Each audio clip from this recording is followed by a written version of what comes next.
So let's talk about CTAM from when you first joined to now. Can you talk about the evolution?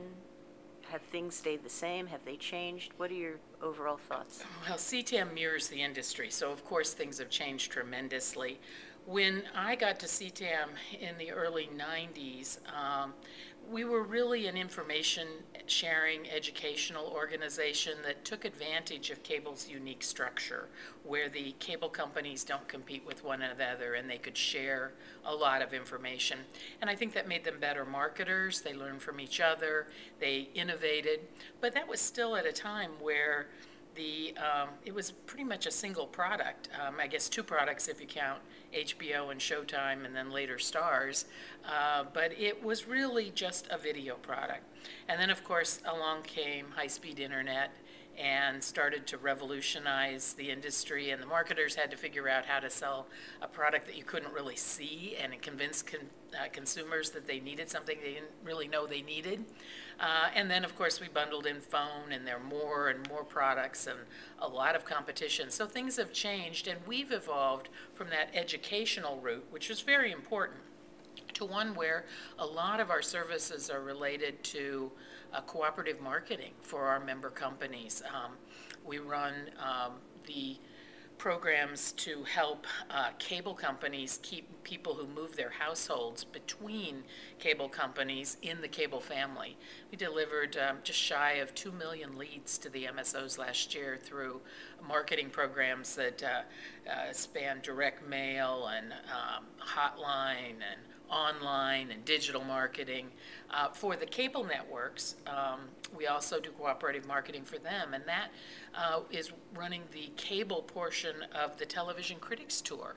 And so twice a year we will work with between 25 and 40 cable networks to help them present their new shows to the television writers in Los Angeles. We have about 250 writers that we gather, and they interview the on-screen and behind-the-scenes talent, the producers, the directors, the stars, and learn about the new shows. And that's an important part of the marketing mix for our cable networks. So a lot more cooperative marketing. We do a lot on collaboration. That's bringing our members together where there are cross-company and maybe even cross-category business issues where we need to work together. So right now, a lot of our focus is on TV everywhere. Consumers are pretty confused about TV everywhere.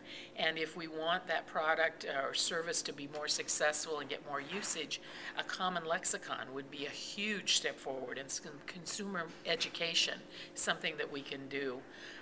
So collaboration is important. And then the third leg of the stool remains education. And we still do a lot of work there.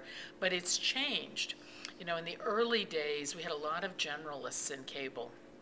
And now we have a lot of really highly skilled specialists. So their educational needs are very different.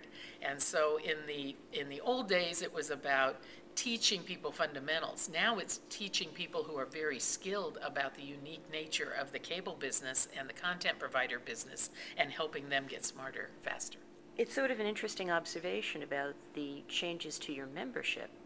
Is it the industry or is it the members that you recruit? Well, there's been a lot of change to the membership.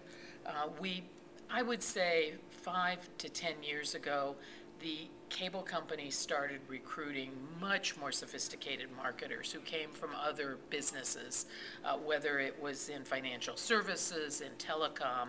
And so they're very skilled at marketing, but you know, people just don't realize how complicated the cable business is until you do a deep dive in it. And of course, on the content provider front, you know, they had a lot of generalists in the affiliate sales and marketing side. But now, as that whole category is shifted around, they have a lot more specialists in digital media. Again, where they come with a high level of knowledge about something narrow, but need to learn more about the business in general. I'm always amazed by the rate of change. From your perspective, what has been the rate of change? Accelerating over the 21 years I've been at CTAM. And but we're all feeling it, and it's in all consumer technology related products, and in television products and in broadband products, and it's dizzying. It's hard to make sense of. One of the things that I'm proud of at CTAM was being one of the first customers for CTAM Smart Brief. Many people don't realize that there are smart briefs in many industries, but it is such an early use of scraping technology to pull together every day's list of articles about one segment of the industry and deliver that to our members. And, you know, by our count, we may be the largest publication in the industry because we have tens of thousands of people who read our CTAM Smart Brief every day, and that's one way of keeping up with all this change. What other services and support materials do you provide? A whole variety. You know, on the learning front, we know that people learn in different ways. So a great example is the Consumer Electronics Show. We each year help a select number, 80 members, make sense of the Consumer Electronics Show by leading tours of the booths and the exhibits that impact our industry. But that only reaches a few of our members, and those are people who like to be hands-on and like to touch and feel. Then we take and produce a webcast right after, where we have Leslie Ellis, who is our technology advisor who leads the tours, moderate a discussion with a representative from a cable company, a content provider, and a supplier who were on the tours, who actually talk about that for our members on this webcast, which is available live but also on demand on the webcast. And then we write that up, Leslie writes that up as a written report, which we can distribute broadly to members. So we go at the same topic, but 3 different ways to accommodate different people's learning styles and their time, but it's all important information, and that's the kind of approach we try to have as a service to members.